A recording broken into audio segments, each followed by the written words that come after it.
All right, so here's one thing. Again, here at Constitution Hill, number 4 prison, and these were the isolation cells for the non-white male prisoners. Sorry, um, yeah, non-white male prisoners. And non-whites were mostly taken to prison, into isolation, isolation for not wanting to shave their heads. They would be, punished into isolation. Also, for being politicians, they were considered highly dangerous. So, as terrorists, they were also taken into isolation. Now, in isolation, it was one prisoner per cell, and prisoners were given 2 sleeping mats, which is equivalent to a yoga mat, and 3 blankets to cover themselves with. So some used their own shoes as pillows or rolled up blankets to use as pillows. But regardless, they slept on the concrete, cold concrete. Now, prisoners were only allowed to have a diet of rice water. Rice water would be the starch water that you drain after boiling your rice. So that was their meal in isolation, only that rice water. They had a bucket as their toilet. So that bucket staying with them inside the cell, this would promote diseases. It would, definitely would. You cannot really sit with your feces in the same room, open. Definitely you can think of how disgusting that is. But again, this was not a prison. This was a dehumanizing camp, a place of death and a place of humiliation.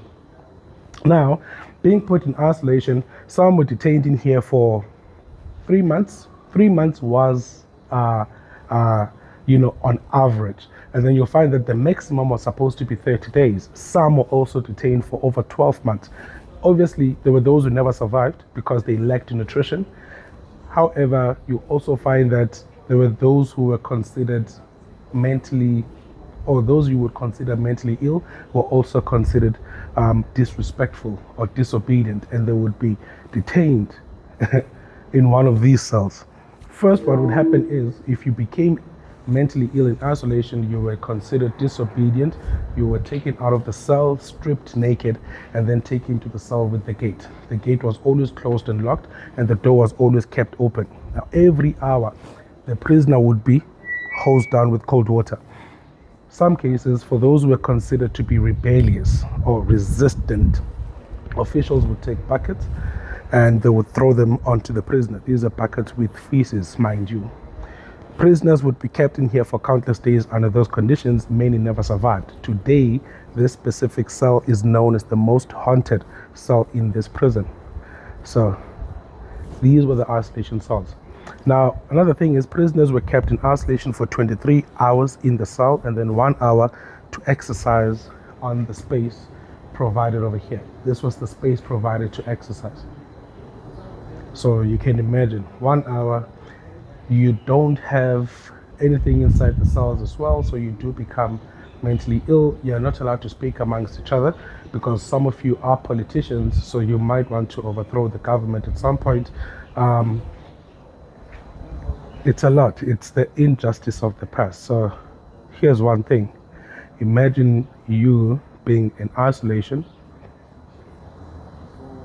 and then now you think about COVID as well. COVID, we were always isolated. We were always, quarantined, so isolated. And you think about what these guys went through when they were in isolation. And they were not even criminals. These were politicians. These were people fighting for their own rights. These were people taken to prison simply because of the color of their skin. I mean, also at one point during the 1976 Soweto uprising, those school kids, those 8-year-olds, those 12-year-olds, 13-year-olds were taken into isolation, where they were detained in isolation for an indefinite time. It was an indefinite time. So you can imagine, as young as you are exposed to such cruelty. This is the idea. These were the results of apartheid. These were the doings of pre-apartheid and apartheid.